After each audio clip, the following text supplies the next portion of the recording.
ఏం పేరమ్మా? G Vijayalakshmi sir. G Vijayalakshmi. ఎక్కడి నుంచి వచ్చినావు? మేము హైదరాబాద్ నుంచే సార్. ఏం బాధతో వచ్చినావు? ఎక్కడెక్కడ పోయి వచ్చినావు? ఈశ్వరప్పమ్మ క్లినిక్ చెప్పు ఒకసారి. సార్ నేను గొంతు నొప్పి వచ్చిన సార్. ఫస్ట్ గొంతు నొప్పి వస్తున్నది నాకు. ఏడొచ్చింది? ఇదంతా నొప్పి, చెవులన్నీ నొప్పులు సార్. చెవులకి పనులన్నీ కూడా చెయ్యి నొప్పి వస్తూ ఉండేవి. అక్కడ సార్కి వెళ్తేనేమో ఏం లేదు అంటారు, టాబ్లెట్లు ఇస్తే దానికి తగ్గట్లేదు. ఎక్కడ చేశారు? కేర్లో కూడా తీసుకున్నా సార్. Care hospital. ఓకే. ఇంకా తర్వాత గైనోక్లజిస్ట్ ప్రాబ్లం ఉంది సార్. గైనోక్ సంబంధంగా మేము చూపించాం సార్. కొంచెం వైట్ డిశ్చార్జ్ లో స్మెల్ వస్తుండే. చూపిస్తే అప్పుడు ఏం చెప్పారంటే సరే మరి మళ్ళీ ఒక 1 year దాకా టాబ్లెట్స్ వాడాం సార్. నాకు కుదరక 2022 డిసెంబర్ 7వ తేదీ 2 ఓవరీస్ మీద ఏదో పుండు ఉందని ఆపరేషన్ చేయమన్నారు సార్. కిమ్స్ లో ఆపరేషన్ అయిపోయింది సార్. ఆపరేషన్ అయిపోయిన నుంచి ఇంకా బాడీ పెయిన్స్ స్టార్ట్ అయిపోయినాయి సార్. అది పుండు కాదు, సిస్ట్, నీటి బుగ్గ. దానికి హోమియోపతిలో ఇట్లా నోట్ల మందేస్తే కరిగిపోతుండే. ఇంకా తర్వాత మళ్ళీ మేము అక్కడి నుంచి 2 years సార్. కనీసం 8-9 MRIలు, 8-9 సిటీ స్కానింగ్స్, ఈ ఫైల్స్ మొత్తం కిలోలు అయిపోయినాయి సార్. 2 years లో ఒక హాస్పిటల్ ఫైల్ సార్ ఇది.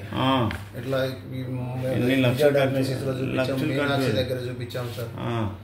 ఆ తర్వాత లక్షలు ఖర్చు పెట్టినా తక్కువ కాలేదు. ఒక్క రోజన్నా నొప్పి తగ్గిన రోజు లేదు సార్. రోజు కొట్లాటే నీకు ఇన్ని మందులు తింటున్నావు నొప్పి తగ్గలేదా అని. మన బాధ ఇదే కాదు సార్, ఇది కాకుండా భూత వైద్యానికి కూడా ట్రై చేశారు సార్.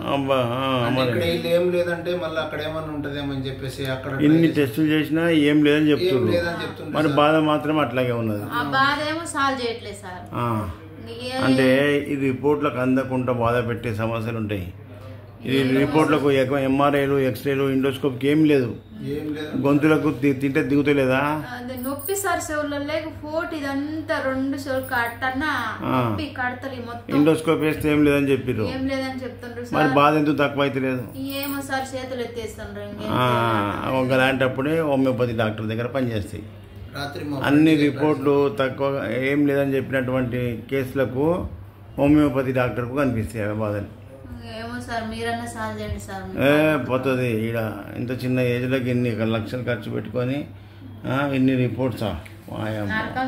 ఇది నార్మల్ సార్. ఇది మిగతా అన్ని తీసుకొస్తే అల్ట్రాసౌండ్స్, MRIలు, సిటీ స్కానింగ్స్ అవి సుమారుగా ఉన్నాయి సార్. ఎన్ని లక్షల దాకా ఖర్చు అయింది? నేను డిఫెన్స్ సార్ కాబట్టి నాకు చాలా డిఫెన్సా అయినా కూడా కనీసం ఒక 4-5 లక్షల దాకా టాబ్లెట్ రూపాయలు తిని ఉంటా సార్. 4-5 లక్షలు మందులకే. రిపోర్ట్లకి అయితే ఇంకా 10-20 లక్షలు అవుతాయి. అది ఇదే సివిల్ లో చూపించుంటే లేదంటే ఒక 20 లక్షల ప్రాజెక్ట్ సార్.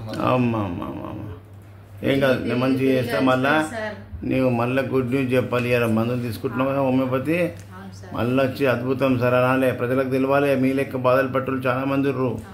లక్షల రూపాయలు ఖర్చు పెట్టి నిన్న ఒక లేడీ వచ్చింది చూసినావు కదా, 18 లక్షలు ఖర్చు పెట్టినా ప్రాబ్లం పోకపోయా. నొప్పి, నోరు పనులు కూడా నొప్పులు, మెడలు అన్ని నొప్పులు సార్. నొప్పి లేని పాట లేదు. ఓకే. ఒక్క గంట నిద్రపోతే సార్ 8 to 9. నా తర్వాత 12 to 1 దాకా నిద్ర రాదు సార్. నొప్పుతూనే ఉంటది. బాడీ వీట్ అయితే జ్వరం వస్తుంది సార్. ఈ మధ్య 2 నెలల నుంచి మళ్ళీ 2 నెలల లేటెస్ట్ గా ఆపరేషన్ చేయించుకున్నా. అప్పటి నుంచి జ్వరం వచ్చేది. గంట వచ్చేది, గంట పోతుంది, గంట వచ్చేది, గంట పోతుంది. అయ్యో మళ్ళీ అంత లేదు, చెమటలు పోస్తాయి. బెడ్ షీట్ ఏమో సార్.